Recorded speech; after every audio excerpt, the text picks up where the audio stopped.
Mapagpalang araw sa inyong lahat mga kapatid at sa iba pa nating mga kapatid na nasa ibang lugar na nawawaglit. Sana ayon sa kalooban ng Amang Yahuwah ay inyong mapanood ang bidyong ito. Shalom sa inyong lahat. Ako nga pala si Brother Yuri ng The Way of Yahuwah who gives Salvation Assembly of Malolos, Bulacan. Ito nga pala, pinakikilala ko sa inyo si Brother Epo ng Malolos, Assembly of Yahuwah. At si Brother Resting po ng Assembly ng Yahuwah. Okay. Shalom po. Ang topic po natin ngayong gabi is tungkol sa continuation ng ating free will series. Pagpapatuloy ng ating talakayan patungkol sa may free will nga ba talaga ang tao ay na-discuss natin sa unang parte ng free will series na ayon sa kasulatan ay lumalabas na walang free will ang tao bagkus ayon sa talakayan ng Ama lamang ang may free will. Okay po, short recap po tayo ng talakayan ng nakaraan. Bago po tayo magsimula, baka po meron po kayong naisabihin sa ating kapanood. magandang araw, magandang hapon at magandang gabi po sa lahat po nung mararating ng salitang ito. Bali po, ito po ay continuation po ng aming pagtatalakay tungkol sa free will. May free will nga ba talaga ang tao? At ito po ay matutunghayan po nyo sa unang series namin. Palinsabay po nito yung susunod po nito, yung second topic namin about free will para po makompleto. At sana po ay makita po ninyo ang kahalagahan ng ating pinag-aaralan at nakalagay naman po sa screen kung ano po yung mga talata na ibibigay po ng aking kasama upang malaman po natin at mapagbulay-bulay kung totoo ba o meron ba talaga na free will sa tao o wala. Okay, maganda pong mensahe po yan, brother. Kayo po, Brother Resty. Ang totoo po dyan, ito pong pinag-uusapan natin, hinggil po dito sa free will. Ang free will ho talaga sa tao, yung sinasabi ng iba na may free will daw, wala hong katotohanan yan. Bakit po? Ang Diyos lang po may free will, hindi ang tao. Wala sa tao ang free will. Kasi po, lahat ng lakad ng tao, ay lakad ng Diyos yun.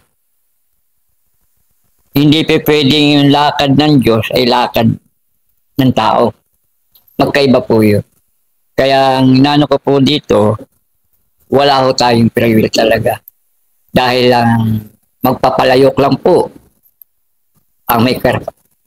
Short recap ng talakayan ng nakaraan.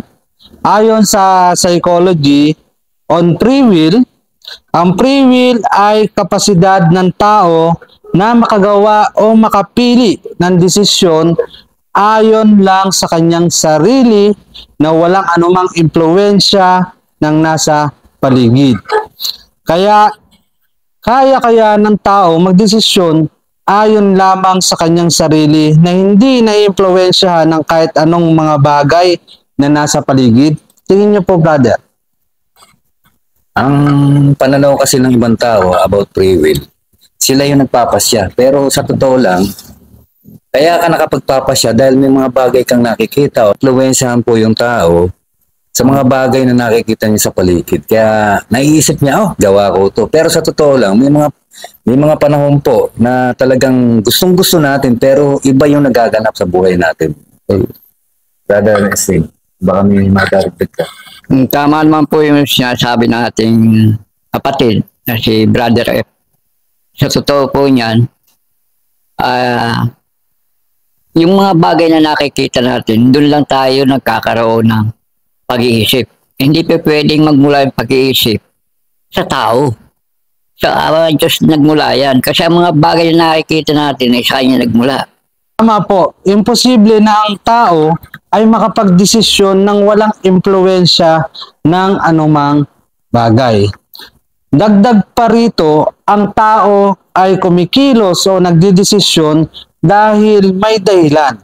Kaya ang free will ay unproven at kinokompirma makailan lamang sa neuroscience development na ang physics at biology ng utak ay kahit kailan hindi kayang kontrolin ng tao.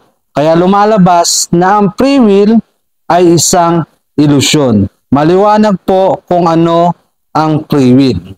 Okay po. Tutungo na po tayo, brother and sisters, sa ikalawang parte ng ating free will series. Sisimulan natin sa Jeremiah 10:23. Pakibasa po. O Adonai, talastas ko na ang lakad ng tao ay hindi sa kanyang sarili. Okay. Hindi para sa taong lumalakad ang magtuwid ng kanyang mga hakbang. Okay po. Napakaganda po ng nilalaman ng bersikulo na yan. Madali naman po unawain ang nasusulat sa Jeremiah 10:23 na maliwanag na ang lakad ng tao ay hindi sa kanyang sarili.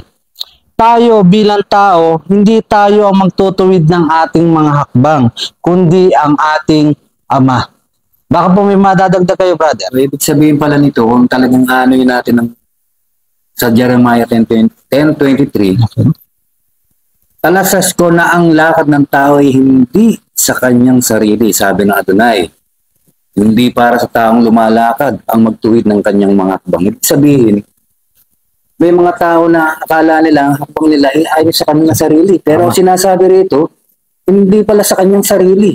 Hindi para sa taong lumalakad ang magtuwid ng kanyang mga hakbang. Ibig sabihin pala, dito may mapapakita na sinasabi ng Adonai na talastas niya. Natalastas niya ang lakad ng tao, pero lumalakad ang tao ng ayon lamang sa gusto ng Adonai. Yun, tama po. Kayo po, brother. Baka po may dadagdag po tayo. Tama naman ang binanggit nating kapatid na si Brother F. Na ang lumalakad lang talaga sa atin ay ang ating Ama. Hindi pwedeng lumakad tayo na sa ating sarili. Kaya tama lang po yung sinabi ng ating kapatid. Kaya paano sasabihin na kung ayaw ng tao ay walang magagawa ang Creator o ang Ama? Pwede po ba yun? Kung ayaw ng tao ay walang magagawa ang ating Ama? Pakaraniwan sa mga nakakausap ko ay ganun. Minsan nagtatanong ako sa kanila, kung ayaw mo ba ay walang magagawa ang Diyos o ang Ama? Marami nagbabanggit na wala daw kasi meron daw silang sariling free will o may sariling pagpapasya. Ibig sabihin pala, mas mataas pa pala ang kalalagayan niya kaysa Ama kung gano'n ang isipin. Pero sa aking pananaw talaga, anuman bagay na dumating sa buhay natin, wala tayong magagawa kung hindi niya kagustuhan. Napakaganda pong sinabi ng ating kapatid. Kayo po, Brother Resty, baka po may maidadagdag kayo. Totoo po niyan. Meron ako nakakausap na ganyan. Na kung ayaw ng tao, walang magagawa ang Diyos. Pero sa totoo po, hindi ka naman Diyos. Paano walang magagawa ang Diyos? Sa totoo lang, ginawa ka lang. Kung ganun pala, Diyos na pala ang tingin ng tao na iyon sa kanyang sarili. Kung sasabihin niya na walang magagawa ang Diyos kung ayaw niya. Maaaring ganun. Next verse po tayo, mga kapatid, sa Proverbs 20:24. Ang mga lakad ng tao ay sa Adonai. Paano ngang maunawa ng tao ang kanyang lakad? Maliwanag po ang sinasabi ng Proverbs 20:24 na di maunawa ng tao ang kanyang lakad. Kaya paano sasabihin na may free will nga talaga ang tao? Kung yung sarili niyang lakad ay hindi niya maunawaan. Ano po madadagdag niyo, brother? So parang lumalagay dito na talagang sinasabi nga rito, ang lakad ng tao ay sa Adonai o sa Ama. Paano niyang maunawaan ang kanyang lakad? Samantalang ang Ama pala ang nagbibigay kung ano ang bagay na gagawin para sa iyo. Brother Resty, baka po may madadagdag. Tama naman yun, yung nabanggit mo, brother, na ang lakad ng tao ay nagmumula sa Ama. Hindi pa pwedeng magmula sa tao ang lakad niya. Kasi wala naman sarili siyang Dahil lang nagpapatakbo sa tao, ayaw nga mo pa rin. Hindi pa pwedeng kaisipan ng tao. tingnan lang po natin sa Pilipos 2:13. Siya ang nagdarnasa, pati sa paggawa. Kaya nasaan ka doon? Saan bahagi ka doon? Kaya lahat ng lakad ng tao ay nagmumula sa Diyos. Yun lang po. Maliwanag po ang sinasabi ng Proverbs 20:24 na di mauunawa ng tao ang kanyang lakad. Kaya paano sasabihin na may free will nga talaga ang tao? Ano naman po ang sinasabi ng James 4 verse 13 to 16? Pakibasa po, brother. Si parito ngayon, kayong nagsisipagsabi, ngayon o bukas ay magsisiparaon kami sa gayong bayan at titira kami doong 1 taon at malakal at magtutubo. Kayo ngang hindi nakaalam ng mangyayari bukas, ano ang inyong buhay? Kayo ngay isang singaw na sa sandaling panahon ay lumilitaw at pagdakay napapawi. Sapagkat ang dapat ninyong sabihin ay kung loloobin ng Ama, ay mga bubuhay kami at gagawin namin ito o yaon. Maliwanag na naman po mga kapatid na sinasabi sa James 4:13 to 15 na ang pagpaplano natin ay hindi mangyayari kung hindi kalooban ng ating Ama. Nasaan ang free will dyan? Wala, dahil hindi mangyayari ang mga bagay-bagay o plano natin sa buhay kung hindi ayon o hindi sa kalooban ng ating Ama. Brother, baka po may maidadagdag ka. Parang sinasabi rito, parang naranasan ko nito. Minsan, plano ko ng plano sa buhay. O, ganito gagawin ko kinabukasan, ganyan. Biglang may ibang pangyayaring nagaganap. Tama-tama, kausap ka. Pagdating ng araw na yun, uulang bigla. Mawawala yung plano mo sa buhay. Mababago. Ibig sabihin talaga ang nangyayari dito na hindi natin dapat alamin ang bukas sapagkat ang bukas ay para lang din sa Ama. At siya ang nagbibigay para sa atin na kung ano ang dapat natin gawin. Dahil ang lakad natin ay siya ang nagbibigay. Kayo po, brother, Resty, baka po meron kayong maibabahagi. Tama naman yung nabanggit mo, kapatid, na ang lakad ng nanggagaling ka mo sa iyo ay hindi galing sa iyo yan. Nanggagaling talaga sa Diyos yan. Dahil ang Diyos ang lumalakad sa buhay natin. Okay. Okay po, verse 16 po. Datapat ngayon ay nagmamapuri kayo sa inyong mga pagpapalalo. Ang lahat ng ganitong pagmamapuri ay masama. Okay mga kapatid, ayon din sa verse 16 na pagpapalalo o mayabang pala ang taong akala niyang siya ay magagawa at iyon ay masama. Sama pala. Binabasa lamang natin kung ano ang nasusulat. Kaya ipagpatuloy natin mga kapatid, pakibasa po ang Proverbs 19:21. May maraming katsa sa puso ng tao, ngunit ang payo ng Adonai ay siyang tatayo. Tayo bilang tao, marami tayong imagination sa puso natin. Pero sa totoo lang, ang nais ng ating Adonai o Ama ang mangyayari at hindi yung sa atin. Kayo po, brother, baka po may At dadagdag kayo. ganun nga yung sinasabi brother na talagang isip tayo ng isip. Maraming katsa sa isip natin. Okay. Pero ang payo pa rin ng Ama o ni Adonai ay siyang tumatayo. Siyang tatayo. Ibig sabihin, wala talaga tayong magagawa. Dahil unang-una, siya ang nagbibigay ng lahat ng mga bagay na kinakatha ng puso ng bawat tao. Tayo bilang tao, marami tayong imagination sa puso natin. Pero lagi natin tatandaan, sa totoo lang, ang nais ng ating Adonai o Ama ang mangyayari at hindi yung atin. Kaya tama po ang sinasabi ng psychology at sa neuroscience na ang free will ay imagination o illusion lamang. Okay, nasaan po kaya ang free will diyan? Sundan po natin sa Proverbs 16:9. Ang puso ng tao ay kumakatha ng kanyang lakad. Ngunit ang Adonai ang nagtutuwid ng kanyang mahakbang. Okay po, maliwanag po ang sinasabi ng Proverbs, mga kapatid. Ang tao, maraming imagination sa kanyang puso. Mga kapatid, pero useless yun kapag di nais ng ama. Dagdag po. Ganun. Ibig sabihin, parang kanina rin na binabanggit kanina na yung mga lakad ng tao, yung katha ng tao, ay ang pagkakaalam niya ay siya yung kumakatha. Pero dito, sinasabi sa 9, ang puso ng tao ay kumakatha ng kanyang lakad. Okay. Iniisip niya, siya ang kumakatha, iniisip niya na mangyayari yung ganung bagay. Ngunit, ang ama o ang Adonai, ang nagtutuwid ng kanyang mga hakbang. Okay. May control po. Kaya ang tao pagdating sa ganun.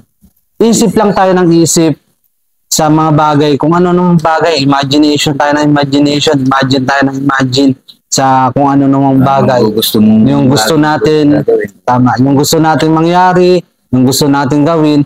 Pero kung hindi kalooban ng ating ama, ay hindi yon magaganap.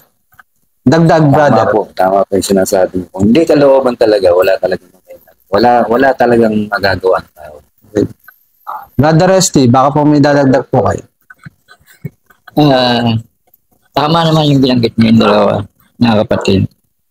Kung hindi ka gustuhan nga ng ama, ay wala naman talaga magagawa ang tao. Okay. Basahin naman po natin ang Acts 17:28.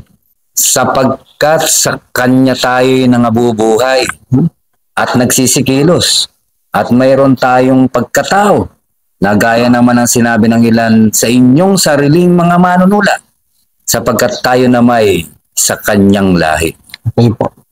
Maliwanag na sa ama tayo nagsisikilos at nagkakaroon tayo ng pagkatao. Ganyang kumilos ang ama. Wala tayong parte para wala tayong ipagmalaki sa kanya. Brother, baka po may dadagdag talaga, ang nagiging ano nito, mula pa sa mga talatang binabanggit natin, talagang wala talagang magagawa ang tao kung hindi kagustuhan ng ama. Ito nga, sinasabi nga rito, sapagkat sa kanya tayo'y nangabubuhay at nagsisikilos at mayroon tayong pagkatao. Oo. Brother, baka po may sasabihin po kayo. Tama naman yung binanggit mo, kapatid. Sa kanya talaga pala nagmumula. Siya yung sa kanya nagmumula. Siya din ang kumikilos. Kaya lahat ng nabanggit natin kanina pa, ay tama lang na wala talaga tayo magagawa. Baka po may dadagdag kayo, brother.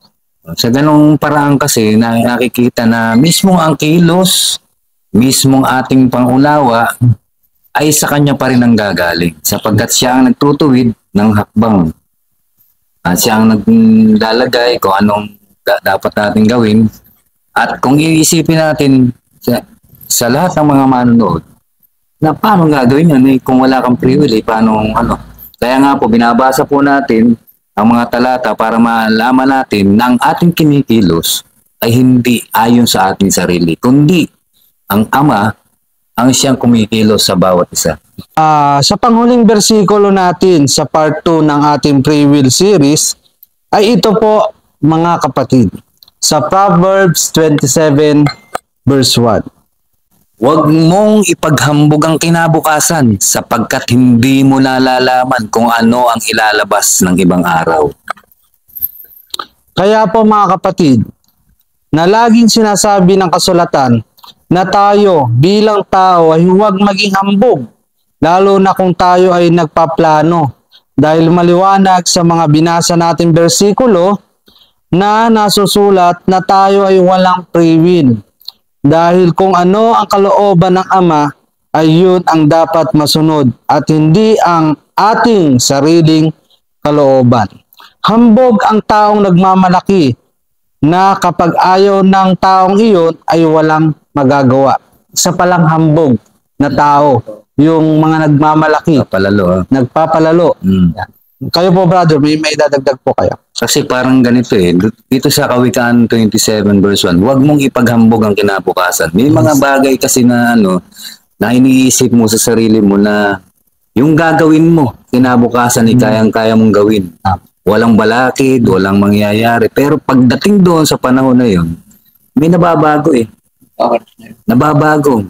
Yung plano mo nung una, nababago sa pagdating ng araw na yun. Ibig sabihin, talagang hindi natin masasabi na ang plano natin ay siyang nasusunod eh. Okay? Sapagkat ang sinasabi rito sa mga kasulatang binanggit natin kanina, na anumang nilalakad natin, anuman ang ninanasa natin, ito po ay nanggagaling sa Kanya, sa Ama, at hindi ito, at hindi nanggagaling sa atin. Yun. Mga kapatid, baka meron po kayong nais na mensahe sa ating mga tagapanood at mga taga-subaybay. Maaari lamang sabihin nyo na po dito sa ating talakayan. Para sa akin, dahil sa matagal na panahon ng pagbabasa at sa matagal na panahon ng pagsasaliksik, nakita ko na talagang wala talagang magagawa ang tao. Kasi nung mga panahon na yun, ang bawat tao ay may kanya-kanyang pangarap. At yung iba naman nasusunod, yung iba hindi.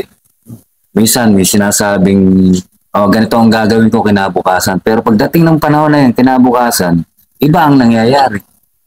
Kaya sa akin, sa pananaw ko, at sa lahat sana ng nanonood ay dapat lahat po ng bersikulo na ibinigay namin sa inyo ay yung pagbulay-bulayin para po malaman natin kung ang nakalagay pa sa kasulatan nito o sa kasulatang binabasa namin ay akma na talagang walang free will ang tao.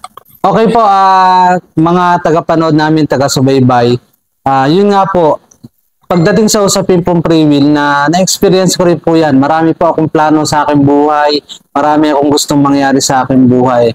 Pero in the end, hindi po naganap lahat ng aking gusto. Kasi kung ako po may free will, kung ako po ay may free will, syempre po mas pipiliin ko yung napakagandang buhay at hindi at gugustuhin ko po na ako'y maging mayaman kung talagang ako may free will.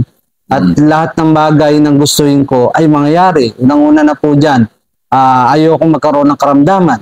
Ayokong